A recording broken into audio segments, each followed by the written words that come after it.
Whew! Should probably give a content warning here. This game has some intense, violent imagery, but if you have a problem with grotesque, mutilated body parts being assembled into a horrific visage, then I may have a solution for you. Paper doll fashion show!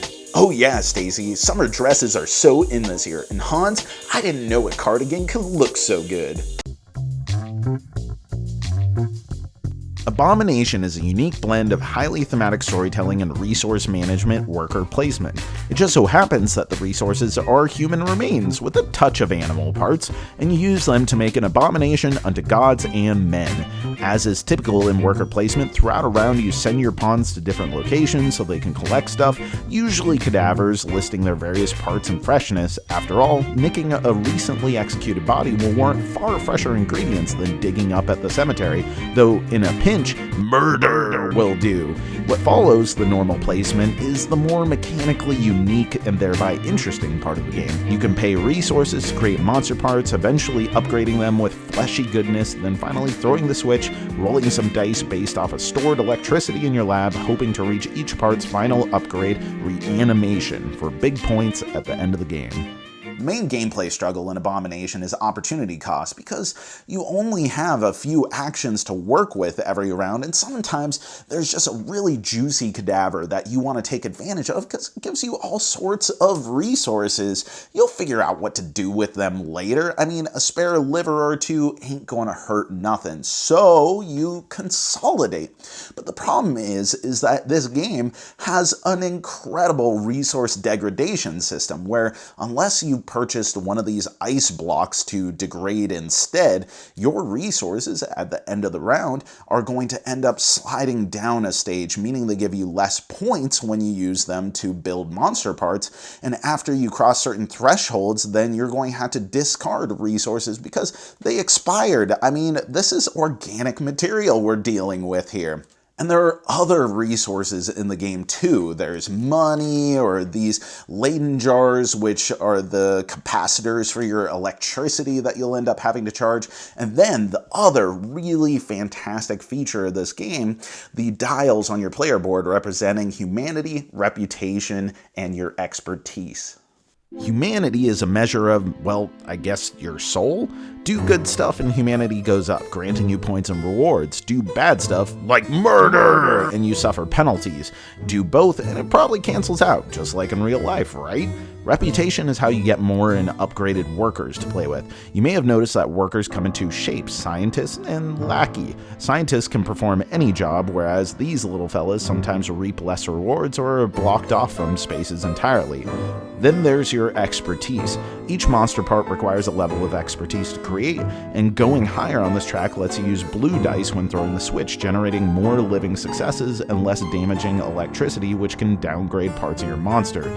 I guess the lesson here is that some crimes against humanity are precision jobs. Better get the good dice. Sounds pretty straightforward, right? Well, it is, from a mechanical standpoint, but Plaid Hat wanted to instill some of the magic that was oh so successful in their hit game Dead of Winter here, and thus the monstrous experimentation begins. The setup, Frankenstein's monster, which they really want you to know this is inspired by the original novel by Mary Shelley, is recruiting a group of scientists to create another monster, replicating his own genesis. Meanwhile, Captain Walton is hunting the monster and, as a consequence, hunting you. But as you play, events and encounters happen every round based on a deck assembled during setup. These cards are double-sided, so they can have a different effect depending on how far in the game you are, and in order to not spoil the surprise, you have to put a cover card on top of them. No peeking. And sometimes these cards will present players with a grim, dark, super brutal story choice with ambiguous consequences that the target player will have to make, directing them to a result in the rulebook where you see the thematic and mechanical outcome. Look, I appreciate the ambition in trying to integrate an emergent story into a strategy game, but there are two things here. First off, this is a huge game that can take as many as 12 rounds to play, and when you're playing through an entirety of 12 rounds, the whole setup and execution of the encounter deck feels clunky and like a pain to manage. It undermines the fluidity of the game. The second thing is that Dead of Winter, which clearly is the inspiration for this, is a semi-cooperative hidden traitor game where the story elements are surprising and fun and generally affect everyone at the table. It just pulls you into the story more. Here, this is a competitive strategy game, and if you care about the story, then the abstraction involved with moving resources and maximizing efficiencies is going to pull you out of that story. But if you care about the strategy, then having story elements happen that suddenly give a benefit or a detriment to a player or all players at the table that disrupts your plans can be really frustrating. So the way that it was included doesn't make me like the story more, but it makes me care about the strategy less. Abomination is a weird beast that seems to undermine its conveniences. On its surface, it's a really intriguing worker placement game. You have different characters with variable powers, variable bonus scoring, multi-use cards, which can include dice manipulation, some limited worker bumping, and a really fantastic, completely original resource management system. On the other hand, its systems require a lot of upkeep. You have the previously mentioned event deck, and then every round you're refreshing cards in several areas, whether they were used or not, and between the gobs of resources you'll be scooting along your tableau, the ice blocks, the money, the dials, the jars that need to be refilled, ultimately for a payoff that is managed through dice rolls, which not only can fail to help you, but can actively hurt you, and the fact that there's no real scaling mechanism to account for increased player count other than one extra bump that can happen per round. This game feels the opposite of streamlined. But that's okay. For as cumbersome as it can be, I actually like a lot of the mechanical structure of Abomination. But then there's this, and all of these. Oh, and don't forget about the little pieces of piggy you're mixing with your human remains. But I'm sure it's fine. Just go to the church and give a little to charity. Your humanity will still end up on the positive end of things. This is a gruesome game with really graphic imagery and concepts that don't feel entirely earned. Don't get me wrong, I love horror and think brutal violence can be used for powerful, dramatic, and yes, even comedic effect. But how many people want to play a game with realistic depictions of slit throats and severed heads? How do you feel when you make a choice to lose 3 humanity committing murder for fresh body parts?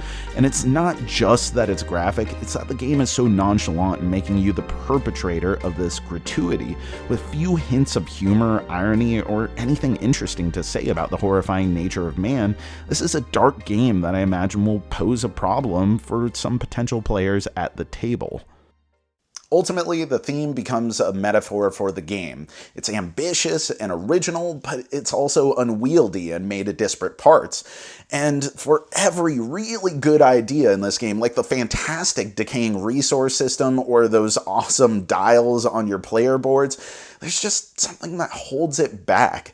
And while conceptually I really wanted to like this game, it has a fresh, horrific theme, it had an intriguing mix of competitive strategy with emergent storytelling, and it's also a worker placement game, which is one of my favorite mechanics. But it just didn't do it for me. So this is an okay game with a lot of really good ideas that should have been great, but much of this Abomination should have been left on the cutting room floor. And that is our review. Thank you so much for watching. I've been Jack for the Cardboard Herald.